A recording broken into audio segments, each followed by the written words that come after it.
Mimi niseme neno moja kwa wale watu wanaopewa vichocheo kwa ajili ya kufanya uvunjifu wa amani. Kwanza, naamini kabisa wale wanapewa ishara ya kufanya hivyo vitendo, kwanza kuna chochote wanachokipata.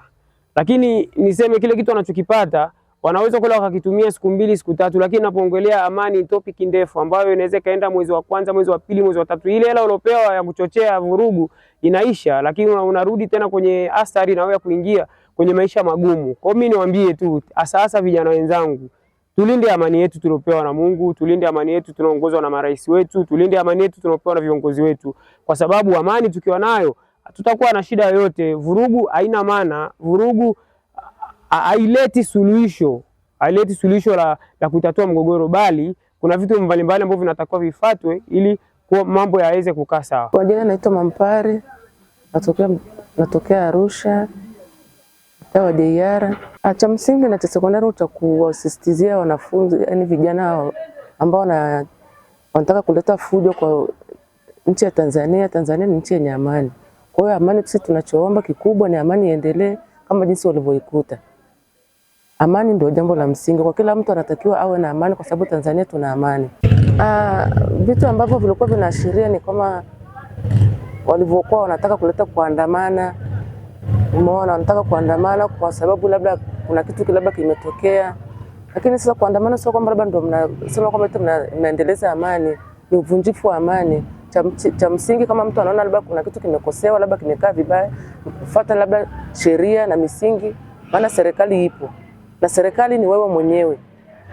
Hamna mtu mwingine atakayesema kwamba serikali labda ni mtu mwingine, hapana. Serikali ni wewe mwenyewe na familia yako. Kikubwa ni amani. Amani kiwepo basi maisha yanaendelea.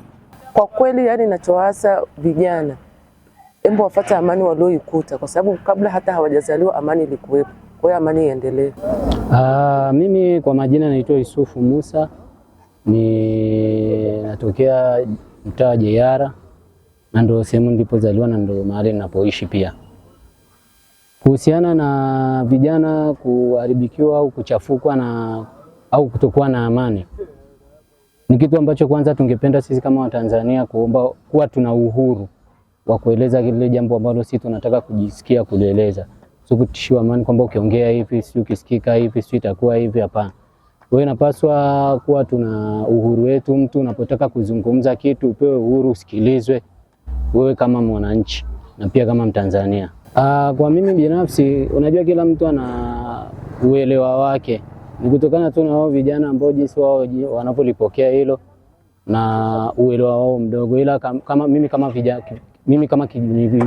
kwa vijana wenzangu napenda tu kuwahusia kwamba wasi watu wa kufuata mikumbo na kuchochewa tu kwa vitu ambavyo wao ndo wanapelekwa wao kama vipaumbele, baadaye mwisho wa siku wao ndo wanaumizwa, alafu inakuja tukua lawama kwa watu wengine. Neno langu la mwisho kwenye kulinda amani, kwanza vijana wasiwe tu na ile miamko tu ya kuchochewa. Ili amani iwe kwanza inatakiwa ianze kwa viongozi wa juu kushuka kwa sisi watu wa ngazi za chini, ili tujue kabisa kuna amani kwa jambo lolote ambalo sisi wenyewe tunaweza tukaamua kulifanya ili uende kwa amani. Mimi kwa majina naitwa Janeti, ni mzaliwa wa Mbeya. Mimi nanufaika na amani kwa sababu nakuja kazini, narudi nikiwa salama. Kwa mimi amani ambayo iko Tanzania na enjoy nayo kwa sababu sipati buguza yote napokuja kazini, naporudi nyumbani niko salama salimini.